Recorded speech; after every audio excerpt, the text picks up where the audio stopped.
Hey, what's going on, you guys? My name is the Raptor, and yet again, I've got more versus matchups to review on Versus Matchup Review. This is a little quicker than normal for another episode, but I'm recording this for when I'm about to go on vacation, or right after I start vacation, one of the two, and this was just easiest to prepare for. Nonetheless, I'm happy to see you all tune into this series, and as usual, read the description to see how matchups get chosen for it. Alright, let's get going. First up, John Constantine versus Raidou Kuzunoha the 14th, DC versus SMT.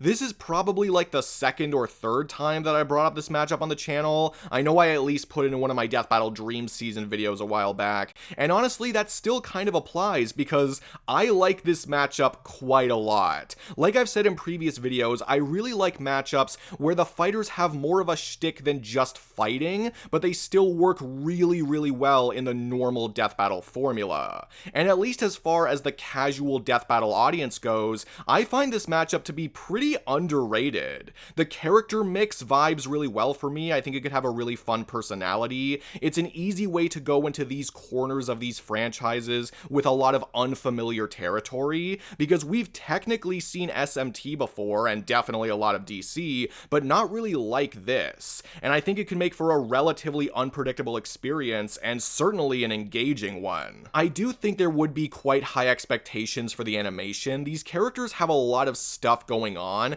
that Death Battle doesn't really have to include in the animation, but they quote-unquote should include it, or it would make for a much more complete experience if they include as much as they possibly can. And if I was talking about this like a few years ago, I would be a bit concerned, but these days Death Battle doesn't tend to bite off more than they can chew. If anything, they just go above and beyond in what they put in their fights. So nowadays, I have faith in them representing the characters well and putting in enough to represent the characters well without having to sacrifice any other elements of the episode. And I would definitely say that this one is very much on the table. I don't know how much on Death Battle's radar this is, but it is certainly popular enough to be considered like any other mainstream matchup, and there are a lot of big Marvel or DC matchups that I think Death Battle will just get to over time, and I would really like it for this to be one of them. Next up, Osmosis Jones versus White Blood Cell U1146, Warner Brothers versus Cells at Work.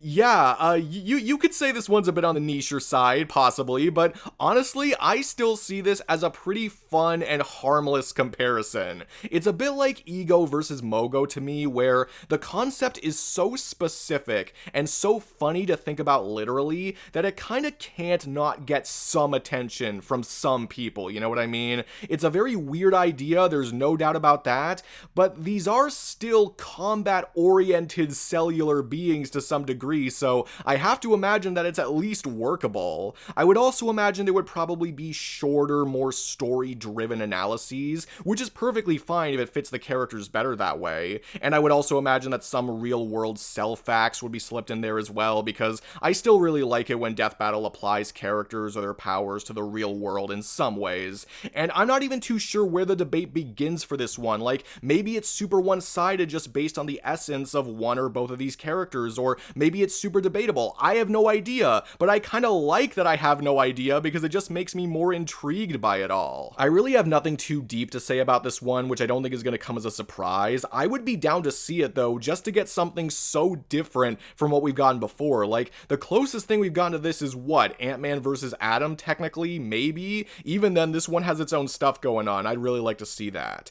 To me, it's like a near match made in heaven concept that could get really creative and really funny with the way that Death Battle decides to present it. And normally, I would have like no faith in this one happening or anything like this matchup happening, but it was surprisingly a Death Battle cast episode like forever ago, and I know these days I can't ever rule anything out. I'm still not holding my breath for it outright, but maybe it could fill a spot if a spot ever needs filling, or maybe if they ever bring back DBX, they'll just do it as a DBX. I could see them going that route too. Moving on, Jimmy Neutron versus Dexter, Nickelodeon versus Cartoon Network. If you've watched many of my videos already, you'll know that I've talked about this one way too much on the channel. It is currently in my top 10 most wanted death battles of all time. I just see this to be one of the most quintessential cartoon matchups ever. You know, it's been around for so long. I know it's not a favorite cartoon matchup for everyone, relatively speaking, speaking, but I still find it very iconic and very nostalgic, and it helps that it actually works great as a death battle too. Like, that's just the cherry on top, you know what I mean? No, but really, like, I do think it works really great. I love that the analyses could show how capable and smart these characters are, even outside of combat, because analyses shouldn't just be covering what is scalable, it should also be showcasing how cool the characters are in every way, and we can see how smart these characters are both in and out of combat. And similarly, yes, these characters aren't really fighters most of the time, but it could still be really fascinating to analyze them in a versus context. I know I've said before that there are some matchups or some characters that shouldn't be on Death Battle, but these kinds of matchups are not what I mean by that whatsoever, just to be clear. I think this would probably turn out like Batman vs. Iron Man, where Death Battle just includes everything for these characters that they've ever invented, and usually I'm a bit strict on what I say should be standard or non-standard for a character. Hell, I'm probably more strict than Death Battle is sometimes, to be honest, but this is a unique case where it kind of benefits both of them in equal amounts because they both have just so much stuff, and it makes literally everything more interesting that way. Like, it makes the animation more interesting, the debate, the analyses, so I have no reason to say that they should not do that.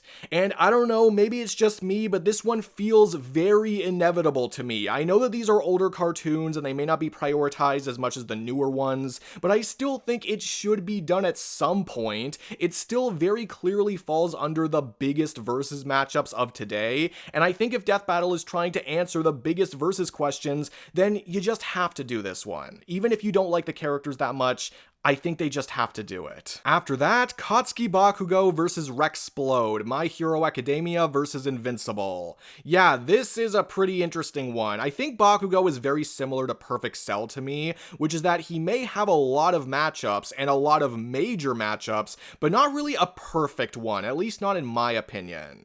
And this one naturally caught on after the end of Invincible Season 3, where I think a lot of people just like Splode a lot more now, and I think that is fair, but it is probably one of the biggest reasons why people like this matchup now. I personally still see it though as just a little flawed. Like, it's not so flawed to the point where it's offensive, but I do think it has some issues. I will say though that I do like it more than Splode versus Gambit. I just think that's more of like a copy-paste job, which I'm not as interested in. And there are some other Bakugo matchups that I certainly don't like as much as this one. I think this would have a very fun personality clash and a fun series combination in general. It feels like it would be a dick measuring contest in the most annoying way possible. And I honestly kind of mean that in a good way. Like, I just think the characters bouncing off of each other would be very fun to watch. But like I said, this matchup is not perfect, and I think the most glaring reason why is just because it has a very boring debate, and that kind of spills over into the fight dynamic too, if we're being honest. There's really only one major talking point for trying to figure out who wins this, and it kind of ties into Invincible spoilers, so I won't say it out loud just in case, but all you need to know is that it's not really all that satisfying of a talking point, especially if it ends up being what ends the fight. I think it ties into a bigger Invincible issue where it's very clear that they're not prioritizing consistency in the characters' power levels whatsoever, and I'm not saying that they should for our sake, that they should prioritize it over story. It's just something that we have to constantly be keeping in mind.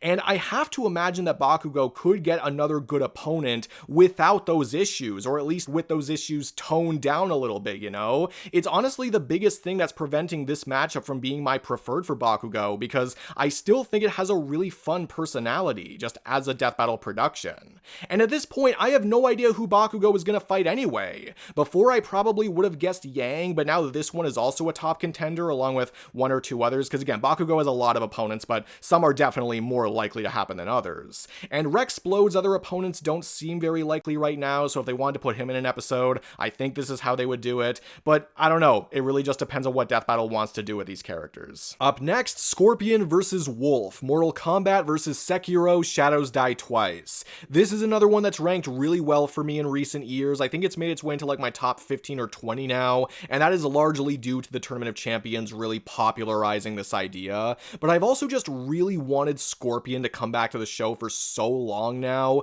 without really being in love with much of his major opponents. But this one feels like his best matchup, at least his best popular matchup. There is a lot of style with this one and way more substance than your average combat-oriented video game matchup, which I really appreciate. I think there's amazing potential for great choreography mixed in with iconic moves from their movesets in visually pleasing 3D. Like, imagine a sick-ass 3D fight with these characters. It'd be so good. And it's also a really good excuse to dive into the lore of the characters, you know, talk about things that maybe the average fan doesn't really know about them. It could really strike that balance of being a combat and character-driven script, and that's awesome. Now, I will say that I'm not usually the biggest fan of immortality debates, so to speak, where the survivability of one or both of the characters is one of the biggest things you have to figure out, but this one's at least a little different because there are genuine questions on both sides of this debate which ask, can either of the characters bypass each other's immortality?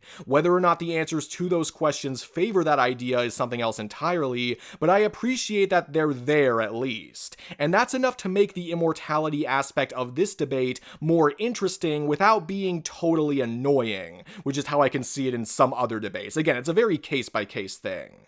And I think this matchup is very clearly a hard likely to happen, but obviously not guaranteed. Being on the Tournament of Champions does not mean that the matchup will get an episode, and Death Battle's been using fighting games way less often now, but it still feels like they'd at least consider it. You know, there's popular titles and genres involved, so I'm at least really hopeful for it. Moving on, Sackboy versus Maxwell, LittleBigPlanet versus Scribblenauts. This is another one of my most wanted death battles of all time. I know, I'm sorry, I didn't choose these matchups, okay? It just worked out this way. But because I have talked about this one so much, I will try to legitimately be brief this time around, and the reasons why I like it I think are pretty simple to describe too. This really just has everything that I want as a spectacle of craziness, but also having its own style. So it's familiar in all of the best ways while also being very unique on top of that. And we know that Death Battle has nailed matchups like this before, you know, the infinite creativity ideas, and I think this is one of those matchups or one of those episodes that should prioritize the creativity even more than power. They should prioritize power as well, like showing how powerful the characters are, but come on, it's LittleBigPlanet and Scribblenauts. Creativity is the #1 thing that you need, and you can basically do anything you want with the animation. And hell, I think the analysis presentation could also be a lot of fun. Like, imagine if they just recorded their own Scribblenauts and LittleBigPlanet gameplay like they did for Among Us vs. Fall Guys. I would really like to see that. I personally doubt Maxwell would be given full DC scaling for this, considering how Death Battle looks at crossover material, and especially after stuff like Hulk vs. Godzilla. And with this debate, I think it's really easy to latch on to the insta-win or straightforward arguments that these characters have, because they do both have some of those. But even if some of those arguments may indeed be very important to the outcome of the debate, I still really want to see Death Battle's takes on everything, you know, incorporate everything, try to come to some logical conclusion amongst all of this insanity. I still want to see all of that from Death Battle, regardless of what you're trying to argue.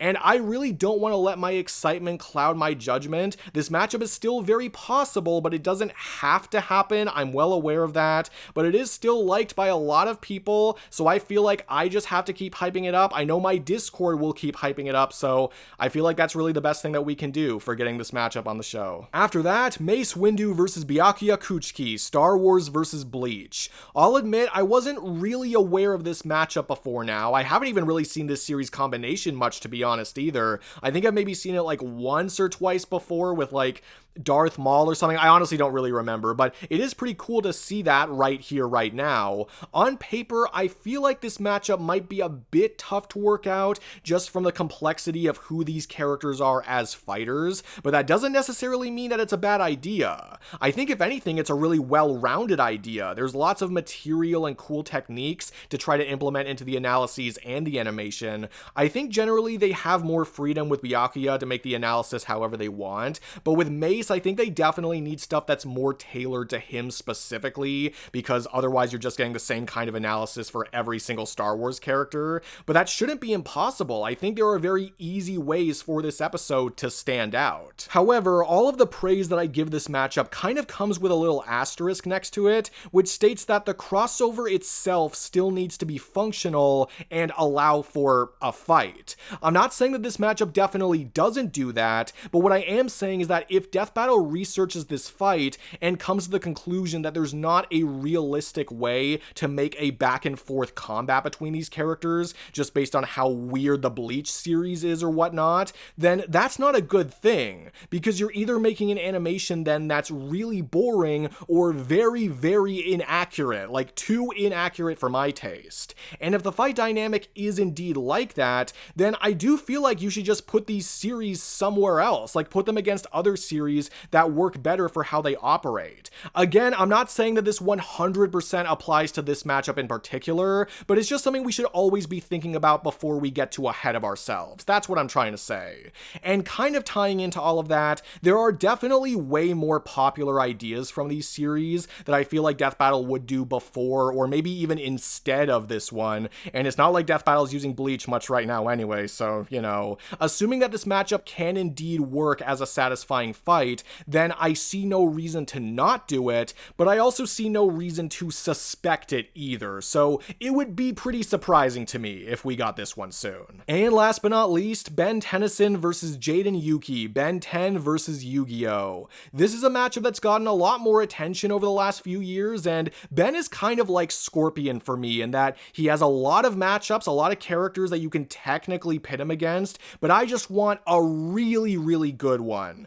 And honestly, this one largely does that for me. It may not be the most iconic matchup necessarily outside of the Death Battle community, but it's still very appealing and quite intriguing. It has a great young main character personality, you guys know that I love seeing that, and all of the monsters and aliens that would be incorporated into this could make for lots of good talking points in the analyses, and hopefully a really fun animation. Hopefully they'd be able to include enough stuff for it. I just think it has many of the right Death Battle ingredients to be a very memorable episode, and hopefully this time it'll be for the right reasons. I do know there are some people that don't think Yu-Gi-Oh! Works the best for Death Battle in general, so any Yu-Gi-Oh! Matchup they may be trying to stay away from, and I totally get having that opinion, although to be fair, Death Battle is now doing Ash vs. Yugi, so presumably they found a way to make it work. I think after that episode comes out, we'll have a much better idea of how Death Battle likes to handle a series like that, and who knows, maybe that'll even recontextualize this matchup for a lot of people and how Death Battle would handle it, for better or for worse.